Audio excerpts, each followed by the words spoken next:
Yes!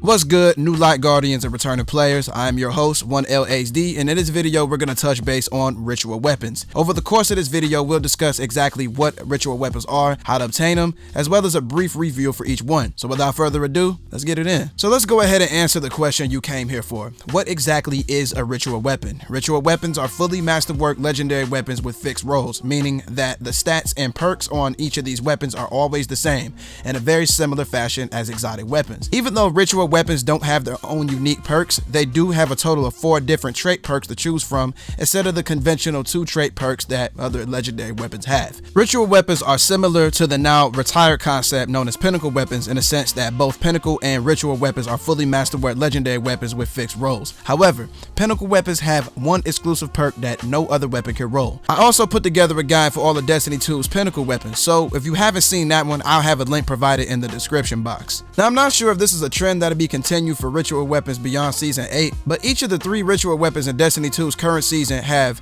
2 perks in the first trait slot and another 2 in the second. As stated previously, there are 3 ritual weapons in Destiny 2, consisting of the Vanguard's Edgewise, Gambit's Exit Strategy, and the Crucible's Randy's Throwing Knife. As we move into the mini review section of the video, allow me to inform you that the acquisition requirements of each weapon will be displayed on the screen during the introduction of each weapon. First up is the Edgewise. Edgewise is a 900 RPM, aka rapid fire frame solar damage machine gun. This archetype of machine guns has never really been my cup of tea, and I've felt this way since Destiny 1. Now, every time I see a 900 RPM machine gun, I think of I'm probably going to slaughter the name, but the Diluvian 10x4X, I think I said it right, which was a weapon that I absolutely detested back in Destiny 1. But here in Destiny 2, rapid fire frame machine guns actually seem to have a lot more viability, their main superlative being ad clear via their ridiculously fast rate of fire. As for the perks, in the first trait slot, Edgewise has Feeding Frenzy and Field Prep, and in the second trait slot, we have Rampage and Demolitionist. If I haven't already made it evident, I really enjoy the fact that these new ritual weapons enable you to switch the trait perks around to your liking.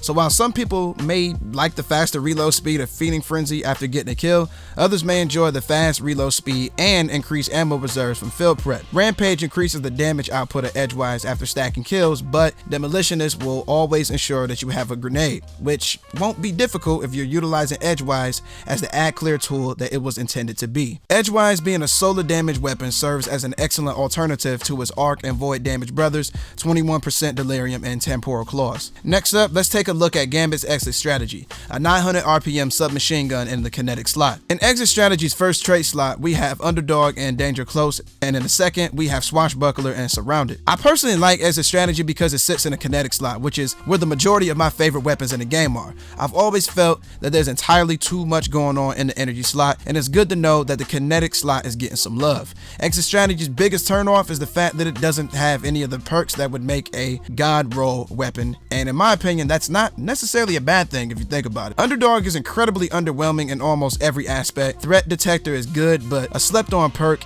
that is very easy to proc, but Swashbuckler on the other hand and Surrounded are amazing perks that increase the damage of your weapon. Kill Clip, Outlaw, and Rampage have dominated the PvE meta in regards to what everybody is after for an amazing role PvE weapon, and if I have to be honest, it made every weapon incredibly boring. Exit Strategy has perks that I don't think anybody would ever go for, and I like this because this may motivate the player base to explore other perks outside of chasing the same 3 perks. Now, the only real downside I could say about the Exit Strategy is the fact that it's an adaptive frame 900 RPM SMG as opposed to the more popular lightweight frame 900 RPMs. The lightweight frame intrinsic perk grants increased movement speed, whereas the adaptive frame intrinsic perk does absolutely nothing. Last but not least, we have the Crucible's Randy's Throwing Knife, the first 260 RPM scout rifle in the kinetic slot, as well as the first 260 RPM scout rifle in Destiny 2 outside of the Vice scout rifles. I'll go ahead and cut to the chase and say that Randy's Throwing Knife is the most defining of the 3 Season 8 ritual weapons. Not only does this weapon require serious grind consisting of 450 scout rifle kills and a lot of medals in PvP, scout rifles have a bit of a learning curve in PvP due to them not stop being meta relevant for a long time. I had a tough time figuring out which scout rifle to use to get Randy's throwing knife, but I had a lot of success with Polaris Lance, Black Scorpion, and Night Watch, and Might have Multi-Tool to some extent. Randy's throwing knife, being a 260 RPM scout,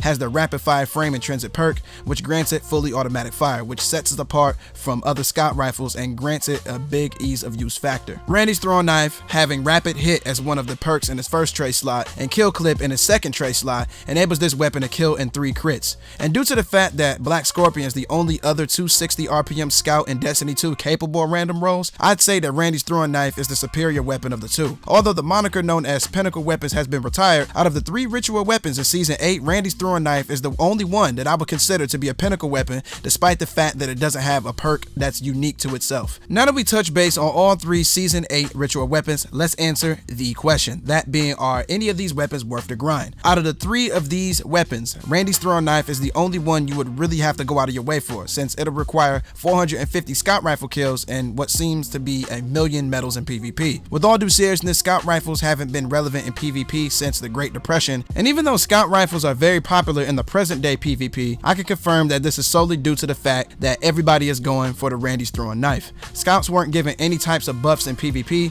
and are still capable of what they are capable of before Season 8, and if it weren't for the Randy's throwing knife quest, you wouldn't see anybody using scout rifles in PvP. As for the Edgewise and Exit Strategy, you could unlock these weapons naturally without having to go completely out of your way. Now, if you're in strikes, you'd eventually have to get kills with machine guns, and if you're playing Gambit, you would eventually have to get kills with submachine guns. And when you really compare the difficulty and grind level of Exit Strategy and Edgewise compared to that of Randy's throwing knife, it's literally a day and night difference, especially when you factor in the reality that not everybody is good at PvP. So getting Randy's throwing knife is going to be very difficult for a lot of people. Well, there you have it, everybody. This was your guide to all of Destiny 2's Season 8 ritual weapons. Once again, not to be confused with Pinnacle Weapons. So now that this video is at its end, tell me in the comment section how you feel about the retirement of Pinnacle Weapons, and if you own any of the new ritual weapons. If you made it to the end of this video, do me a favor and thumb wrestle that like button till it turns blue.